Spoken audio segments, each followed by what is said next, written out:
안녕하세요. 대치동 논술혁명 박기호 선생님입니다. 누구시죠? 네, 연구실장 김지훈입니다. 네. 자, 우리 진단평가에 대한 안내 말씀을 드리겠습니다. 진단평가 이제 실시했고요. 그 다음에 이후에 진단평가를 볼 수 있느냐에 대해서는 볼 수 없다. 여기 이제 코로나 때문에 뭐 현장에 학생들이 오는 것도 불가능하고 비대면으로 온라인으로 뭐 답안지 받아서 첨삭하는 것도 채점하는 것도 불가하고 그래서 그냥 한 번으로 끝냈다. 그래서 아쉽지만 어쩔 수 없다 하는 걸 알려드리겠습니다. 자, 그 다음에 두 번째는 그럼 리포트 보는 방법이죠. 리포트 보는 방법인데 요 목적이 뭐냐면 현재 상태를 진단한다. 그래서 내가 지원할 대학에 대한 약점을 보완한다. 그래서 선생님 저는 객관적으로 어디 부분이 약한가요? 무엇을 더 보완해야 대학에 갈 수 있나요? 논술 시험장에 갈 수 있을까요? 이런 것에 대한 안내죠. 논술 이 네문항을 풀었잖아요. 네문항을 풀었는데 그 네문항 중에 한 문항을 제대로 못 풀었다. 그럼 0점 처리돼서 그 문항이 0점 처리되면 그거와 해당하는 대학들이 전부 다 뭐가 나와요? 전부 다 하가 나오죠. 하하하 이렇게 나오죠. 이렇게 나와요. 그래요. 그러니까 이게 오류 값이 생기는 거예요. 그러면 이건 다시 반대로 해석하면 학생은 시험장에 가면 시간 부족할 학생이라는 걸 금방 알 수 있는 거예요. 그래서 이 진단평가의 결과에 하하하가 나왔다. 근데 그 이유가 네 문항 중에 한 문항이 0점 처리됐다. 그것은 시간이 절대적으로 부족하고 시간 배분을 못하는 거다. 지금부터 논술 공부할 때는 시간 배분을 하라. 그걸 말해주는 결과가 되겠죠. 그 다음에 이제 두 번째, 이런 친구들 있어요. 왜 나를 덕성여대 상으로 지원하라고 하느냐. 나는 남학생인데 아니 그럼 왜 말이 돼요 그게? 그런 대학 유형에 적합한 결과가 나왔다는 것 뿐이죠. 그 대학 레벨의 그 비슷한 레벨의 문제와 그리고 그런 유형에 적합하다고 나온 것 뿐이지 누가 특성여대 가라고 했어요? 아니잖아요. 그러니까 이게 착각하는 게 남학생인데 여대를 권유했다. 언제 권유한 적 없어요? 우리는 권유한 적 없어요. 상이라고 해서 권유하는 게 아니고 상이 떴다는 것은 뭐하다? 지원 가능하니 고려해봐라 이런 뜻이죠. 그럼 중이 떴다. 그럼 무슨 뜻이죠? 적합도에서? 적합도가 중이려면은 일단 조금 보완을 하면 이거를 극복해낼 수 있으니까 자기 약점을 찾아봐라. 그렇죠. 그러니까 지금 진단평가 친 건 8월 15일이에요. 그럼 이제 논술 시험 치러 가는 건 12월 달이니까 한 100일 정도 남았잖아요. 그 기간 동안 지금 리포트를 받는 이 시점도 9월 초고 9월, 10월, 11월 석 달이 남았으니까 그 약점을 보완하는 쪽으로 객관적으로 어디가 약하냐 이거야. 객관적으로 어디가 약하냐. 다 같이 몇백 명이 시험 치면 어디가 나는 남들에 비해서 평균 점수 정도밖에 안 되고 평균 점수보다 못하거나 이런 걸 알기 위한 게 진단이 목적이니까 그래서 보완하라 이런 뜻이죠. 그럼 지금 하가 떴다 그럼 어떻게 되는 거죠? 하라면 아무래도 그 유형의 연습이 절대적으로 좀 많이 부족하니까 그 점수를 잘 봐야죠 그때는. 이게 진짜 극복하기 힘든 점수인지 아니면 한두 개만 좀 보완하면 되는지. 이게 또 중요한 건 뭐냐면은 대학별로 그 문제마다 배점이 다르니까 그렇죠. 가중치가 들어가요. 그래서 나는 그 유형별로 보면 상도 있는데 왜 결과가 하냐? 그거는 점수가 안 높은 유형의 상이고 점수가 높은 유형은 못 그렇죠. 받기 때문에 그렇게 나올 수 있는 거죠. 가중치죠. 예를 들어서 이제 연대 같은 경우에는 설명 비판형이 주가 되니까 설명 비판형의 점수가 안 나오고 요약형의 점수가 잘 나와서 요약형의 상이고 설명 비판형이 하가 뜨거나 중이 뜨면 적합도는 중이나 하가 떠버리죠. 그런 걸 생각해야 되는 거죠. 그래서 비중, 그러니까 가중치가 달라서 그렇다는 거. 그런 거 유념해 두고요. 하가 뜬 이유가 한 문제를 아예 전혀 못 풀어서 전부 그게 그 유형이 하가 뜨는 바람에 전체적으로 하가 떴는지 아니면 아예 다 풀었는데 점수가 그 해당하는 가중치의 값이 제대로 안 나와서 하가 떴는지를 봐야 되겠죠. 네. 자, 그 다음에 이런 것도 있죠. 그날 시험 칠 때 진짜 시간 조절을 잘못해서 전혀 못 풀었어요. 제대로 못 풀어서 뒤에 문제 2개 아예 풀지를 못했어요. 이런 경우도 있겠죠. 그런 경우는 우리가 5월달, 6월달, 7월달에 정규반에서 시험 본 시험 결과 데이터가 있을 거 아니에요. 학교별로 데이터. 그걸 참고로 해서 어느 정도 가능성이 있겠다. 보정치를 계산해 주기도 합니다. 그럼 박 교수님이 상담할 때 체크해 줍니다. 그래서 그런 거는 걱정할 필요가 없겠죠. 네. 그래서 이제 자세하게 이제 샘플을 예를 들어서 리포트를 보는 방법을 우리 연구실장님께서 이제 진행해 주시겠, 그죠? 네. 지금부터 샘플을 통해서 어떻게 봐야 되는지를 한번 정리할게요. 자, 샘플은 딱 보면 알죠? 접니다. 그냥 다 하나 만들어 봤어요. 자, 순서는 일단 이 성적 분석을 합니다. 그리고 나서 두 번째로 뭐 하냐면은 적합성 판단. 적합성 판단이라고 한 게 뭐냐면 아까 유형별로 나의 유형별 점수가 어떠냐 요걸 판단하고 그래서 내가 뭘 보완해야 되는지 이런 걸 판단해 주는 거예요. 그리고 수능 최저 기준을 만족했는지 이런 것도 파악하고 뒤에 보면 정보가 있죠. 그 대학별로 어떤 논술 유형이 나오는지 그 다음에 시간 주어지고 문제 유형이 어떤지 이런 것들은 참고사항으로 보시면 됩니다. 자, 그럼 이제 제 걸 한번 보도록 하겠습니다. 일단 첫 번째로 여기 6월 평가원 모의고사 제가 그 점수를 기준으로 해서 가짜로 하나 만든 거예요. 진짜 시험 본 건 아니고요. 점수가 뭐 좋은 것도 있죠. 1등급도 있지만 뭐 3등급, 2등급, 탐구나 4등급 나왔습니다. 자, 이렇게 했다면 이 성적으로 갈 수 있는 정시학교가 어딘지, 그 다음에 최저 기준이 만족이 되고 있는지를 판단하는데, 첫 번째로 여기 1번 영역은 최저 기준이 만족됐느냐 이겁니다. 그래서 여기에 동그라미가 있으면 여기 이 학교의 최저 기준 만족한 거다, 이렇게 파악하면 되죠. 지금 안 된 게 쪽 하나죠. 성대 쪽 여기 최저 기준 조금 빡센 전형 하나 있죠. 그거 말고는 저는 일단 최저 기준 만족했습니다. 왜냐면 일단 뭐 2등급 2개 이상은 나왔으니까요. 자, 그러고 나서 두 번째로는, 자, 정시로 갔을 때 어떻게 되겠느냐. 이 성적을 기준으로 정시로 하면 보통 6월 모의고사보다 성적이 많이 올리기가 좀 쉽지가 않아요. 그러니까 조금 객관적으로, 그리고 약간 냉정하고 보수적으로 판단하는 게 좋습니다. 자, 그래서 정시 가능성을 봤더니 좀 그렇죠. 제가 지금 첫 번째로 이제 이 하, 중, 상은 뭐라고 생각하면 되냐면은 이 학교의 약간 하위권과 가능할 것이다. 중위권과, 이 학교의 최상위권과도 가능할지 이런 걸 판단해 주는 건데, 일단 가톨릭대가 다 괜찮게 나오긴 했습니다. 근데 간호는 안 되네요. 지금 보니까 X 같은 건 간호학과예요. 이거 하나 안 되고, 그리고 안 됩니다. 안 되고 있어요. 지금 동그라미 뜬 거 보니까 광운대 떴습니다. 그 다음에 부산대 있고요. 여기가 뭐야? 서울과기대. 그래도 하위권과는 갈 수 있다. 뭐 이런 식으로 보시면 됩니다. 옆에는 다시 한번 최저 기준에 만족했는지 여부를 보여주고 있어요. 그러니까 최저 기준은 만족은 하고 있지만 이성적으로 정시로 이 학교들을 가기는 좀 힘들다. 중요한 연세대 한번 볼까요? 연세대 서울을 쭉 보면 저는 다 못 가네요. 사실 아까 그 수능 성적으로는 연세대 갈 수가 없겠죠. 자, 그래서 요 정시 가능성을 보는 거는 6월 평가원 성적을 기준으로 내가 정시로 이 학교에 지원했을 때 어느 정도 수준이 되느냐.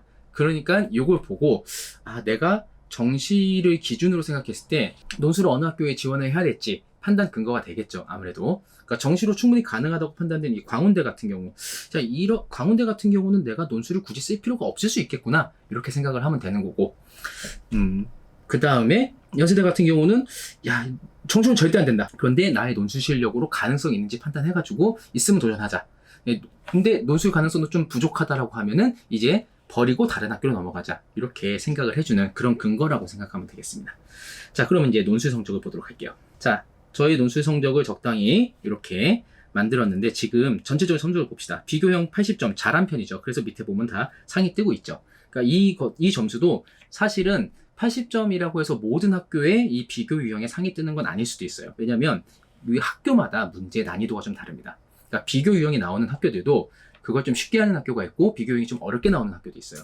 그러니까 점수에 따라서 같은 점수지만 학교에 따라 유형별 그 적합도가 상, 중으로 이렇게 나뉠 수도 있습니다. 자, 분류역 같은 거는 50점이라서 대부분 하가 나오고 있죠. 점수가 좀 낮아요. 평균 성적보다 굉장히 낮죠. 이런 거 확인하고, 설명 비판은 자 보세요. 75점. 여기선 상이 나오는데 성신여대 홍익대 유형으로 간다. 여기에 가중치, 여기 이 학교의 난이도에 따지면 사실 이 75점의 점수는 상이 아니라 중위권이다, 이렇게 판단하는 거. 그래서 같은 점수지만 학교별로 조금씩 다르게 나타날 수 있다는 걸 이해하시면 됩니다. 자, 그래서 이제 종합결론을 보는 거. 일단 가톨릭대 같은 경우는 상하고 하가 나왔어요. 그러니까 하가 나왔으니까 굉장히 이제 불리할 수 있죠. 그런데 이 문제, 견해제 시형 유형 자체가 이 가톨릭대에서 굉장히 높은 점수를 차지하는 건 아니기 때문에 결과적으로 저는 적합도가 상이 나오고 있는 겁니다. 그런 식으로 판단할 수 있겠죠. 마찬가지로 서울시립대도 볼까요? 하가 나왔죠. 근데 이 하가 나올 수밖에 없다는 거 대충 보이죠. 두 개가 이미 하가 나오고 딱 하나 유형에서 중위권이 나왔어요. 그러면 이거 세 개 합쳐봤자 그렇게 좋은 성적을 기대하기 힘들죠. 반면에 홍익대 같은 경우는 상 하나가 있고 하가 두 개가 있음에도 불구하고 중으로 어느 정도 유지가 됩니다. 이거 역시 각 유형별 이 문제들의 그 점수 배점에 따라 다른 거예요. 학교마다 문제가 한 3-4개가 나오죠. 그리고 그 문제들이 모두 똑같은 배점으로 나오는 게 아니고 또 다 똑같은 난이도로 나오는 것도 아니에요. 그래서 이 유형별 점수와 다시 그 문제별의 그 점수 비중, 가중치, 그 다음에 난이도, 이런 걸 모두 고려해야지 이 적합도를 판단할 수가 있습니다. 자, 그러면은 저는 이걸 보면은 나는 가톨릭대를 지원할 생각이 없었는데 이거 보니까 논술로 지원해야 될까라는 생각을 할 수 있죠. 하지만 우리는 정시에서 이미 가톨릭대가 괜찮게 나오고 있었어요. 자, 그러면 요걸 보면 내가 정시로 갈 수 있는데 굳이 가톨릭대를 논술로 쓸 필요는 없을 수 있겠구나 해서 한번 보류시키는 거죠. 근데 뭐 수능이 이게 나온다는 보장이 없으니까 요거는 스스로 좀 결정을 잘 해줘야 될 겁니다. 마찬가지로 홍익대 같은 경우는 논술로 좀 가능성이 있다. 근데 내가 보완해야 될 게 분리요약을 좀 보완해야 되고 하가 나왔으니까 그 다음에 견해 제시 요 두 개를 보완을 하면 충분히 가능성이 더 높아질 수 있겠구나 라고 생각을 해주면 돼요. 그 다음에 다음 페이지로 가볼까요? 자, 다음 페이지는 이제 수능 직후 대학들입니다. 굉장히 많이 나타나고 있죠. 자료가 보기 좀 복잡하니까 자기가 일단은 원하는 학교 먼저 보고 그 다음에 상이 나온 학교들 어떤 학교들 나왔나 이런 걸 체크해 보면 됩니다. 일단 나는 건대를 가고 싶었어. 건대 상경계열 난 지원하고 싶었어 라고 생각을 한다고 봅니다. 그러면은 상 괜찮게 나왔네. 그래도 자 중이 나오죠. 자, 이거는 어쩔 수 없이 문제의 난이도 때문에 그런 거라고 생각하면 돼요. 건대가 특히 수학 문제가 어렵습니다. 이게 상이 나왔지만 사실은 수학 문제가 좀 어려운 편이라서 완벽하게 쓰기 좀 쉽진 않을 거예요. 그래서 이게 이제 수학보다 앞의 내용이 조금 부족하긴 하다. 조금 더 보완해야겠다. 요 놈을 좀 보완해야겠다 라고 생각을 하면 되고요. 경부 때는 뭐 다 나왔죠. 근데 저는 경부 때 간색한 게 없었다면 패스하는 겁니다. 경부 때 상경이 있으니까 경희대도 사회계열 한번 볼까요? 결과적으로 중이 나오긴 했는데 수학은 됐어요. 경희대 수학 문제가 그렇게 어렵진 않죠. 그런데 여기 분류학이 하가 나온 게 좀 결정적이네요. 요것만 잘 나왔으면 아마 여기서도 제약별 적합도가 상이 나올 수 있었을 거예요 아마. 자, 연대 볼까요? 제가 연세대 서울 여기 있습니다. 자, 아까는 정시에서는 전혀 택도 없었어요. 그런데 그 다음에 수학상. 근데 수학은 많은 비중 차지하진 않죠. 그래서 결과적으로 중이 나온다. 그러면 연세대 해볼만 한데 내가 정시로 절대 못 가는 학교인데 논술로는 한번 해볼만 할 수 있겠구나. 이렇게 판단할 수 있다는 거죠.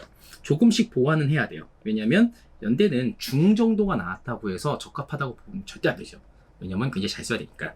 그래서 이 세 개의 유형, 자, 연세대에서 사용하는 세 개의 유형이죠. 비교형, 그 다음에 설명 비판형, 그 다음에 자료 해석. 이런 것들을 전부 다 좀 보완을 해서 낮은 점수는 아니지만 연대를 가기 위해서는 더 높은 점수가 필요하다. 이렇게 판단하는 거죠. 그 다음에 아까 얘기한 것처럼 전 남자인데 덕성여대 상 나왔다. 이건 그냥 덕성여대의 그 문제 유형과 난이도 정도의 시험을 본다면 잘 볼 수 있을 거다. 이런 얘기지 덕성여대를 가는 게 좋겠다라고 지원하는 게 좋겠다고 얘기하는 거 절대 아닙니다. 오해하시면 안 돼요. 자, 이게 전반적으로 이 수능 이후 대학까지 쭉 나와 있습니다. 그래서 이런 생각을 할 수도 있어요. 뭐라고 볼까요? 예를 들어서 광운대가 있고 뭐 아주대가 있다고 봅시다. 광운대가 아주대보다 더 상위권 아닌가요? 라고 얘기할 수 있죠. 인서울이니까. 근데 광운대는 상 나오는데 어떻게 아주대가 중이 나오지? 왜 이러지? 이라고 생각할 수 있죠. 자, 아까도 얘기했지만 문제 유형과 가중치 때문에 달라지는 거예요. 자, 그러니까 지금 광운대 같은 경우는 이 네 가지를 사용하죠.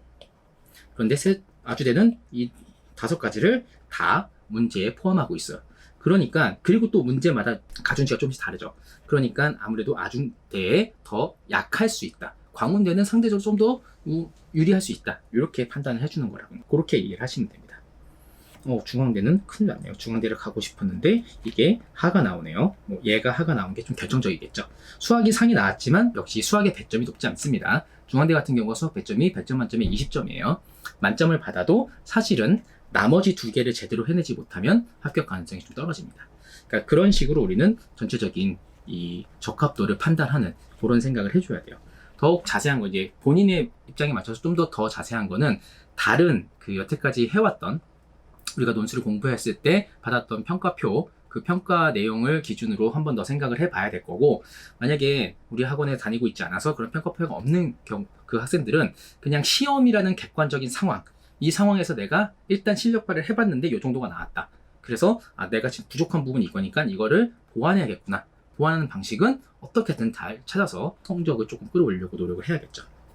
자, 이게 대학교 적합도고, 그 다음에 이 이후는 정보들입니다. 예, 학생부 교과가 반영된다면 점수가 어떻게 배점이 되는지 이 정보들을 알려주는 거고, 역시 문제 유형들, 이런 유형들이 나온다는 거 한번 쭉 보면서, 여기 있는 문제 유형은 사실은 여기 적합도 계산할 때 이미 다 반영이 되어 있는 거예요. 그러니까 혹시 좀 더 자세하게 유형이 뭐냐, 글자 수는 어느 정도 되냐, 시간 어느 정도 되냐, 이거를 파악하고 싶다면 뒤에 있는 정보를 참고하시면 될 겁니다. 자, 이 진단평가는 이 한 번으로는 좀 부족하다고 생각할 수는 있을 거예요. 하지만 논술 시험도 한 번입니다. 그 학교의 논술 시험은 딱 한 번밖에 안 봐요. 자, 그러니까 우리가 그 한 번의 시험에서 얼만큼 자기 실력을 발휘할 수 있을지를 잘 생각을 하고, 그리고 내가 완벽한 시험은 아니었지만 이 진단평가라는 이 시험의 형태에 내가 스스로 지원을 해가지고 시험처럼 생각하고 문제를 풀어봤다. 근데 이 주어진 시간 내에 요 정도 결과가 나왔다. 그러면 내가 시험이라는 상황에서 어떻게 문제를 풀어내고 뭐가 부족했었고 이런 부분들을 이 진단평가 결과를 통해서 확인을 하는 게 좋겠어요. 그리고 내가 강한 유형과 약한 유형, 그 다음에 나에게 유리한 학교와 불리한 학교, 이런 학교들을 이 결과를 통해서 객관적으로 판단할 수 있다. 이게 진단평가의 가장 진단평가를 활용하는 가장 좋은 방법이라고 생각하면 될 거예요. 자, 앞으로 남은 시간이 꽤 있죠? 충분히 우리 시간 많이 남아 있습니다. 그 시간 동안 나에게 부족한 점을 잘 찾고, 그 다음에 실제 시험에서 답안 쓰는 연습, 이런 것들을 잘 해주는 게 좋을 거예요. 그리고 내가 부족한 부분을 좀 더 정밀하게 찾아보고 싶다. 그러면 기출문제를 통해서 첨삭을 꼼꼼하게 받아보는 게 좋습니다. 그래서 그런 것들이 필요한 학생들은 박교논술로 연락을 해서 미차 첨삭 요걸 받아보면서 내가 부족한 점을 지금 잘 보완하고 있는지, 개선이 되고 있는지, 내가 지원하고 싶은 학교에 딱 맞춰서 연습을 해볼 수 있으니까 그 부분도 잘 생각해서 정리하도록 합시다. 자, 앞으로 남은 시간 동안 열심히 공부합시다. 여기까지입니다.